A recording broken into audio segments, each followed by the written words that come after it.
Good morning, my name is Joseph Gonzalez. If it is not morning, please wait until then to view this video so my last statement makes sense. I shall be reading the author's note from a book called Into the Wild, part of the author's note, by Jon Krakauer. It was developed into a film, which I don't believe was as good as the book was, but you can make your own opinions after this. Author's note. In April 1992, a young man from a well-to-do East Coast family hitchhiked to Alaska and walked alone into the wilderness north of Mount McKinley. 4 months later, his decomposed body was found by a party of moose hunters. Shortly after the discovery of the corpse, I was asked by the editor of Outside Magazine to report on the puzzling circumstances of the boy's death. His name turned out to be Christopher Johnson McCandless. He'd grown up, I learned, in an affluent suburb of Washington, D.C., where he'd excelled academically and had been an elite athlete. Immediately after graduating with honors from Emory University in the summer of 1990, McCandless dropped out of sight.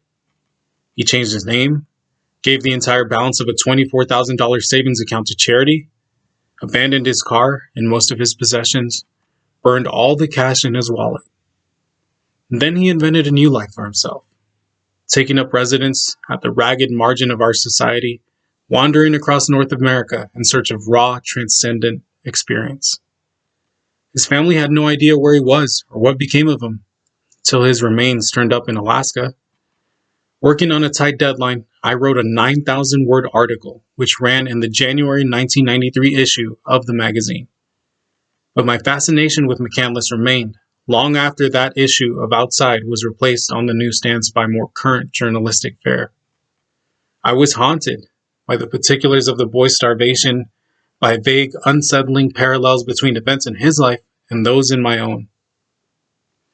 Unwilling to let McCandless go, I spent more than a year retracing the convoluted path that led to his death in the Alaska taiga, chasing down details of his peregrinations with an interest that bordered on obsession. In trying to understand McCandless, I inevitably came to reflect on other, larger subjects as well. The grip wilderness has on the American imagination, the allure high-risk activities hold for young men of a certain mind, the complicated, highly charged bond that exists between fathers and sons. The result of this meandering inquiry is the book now before you. And I will stop there. Thank you so much for listening. Again, my name is Joseph Gonzalez. Have a good day.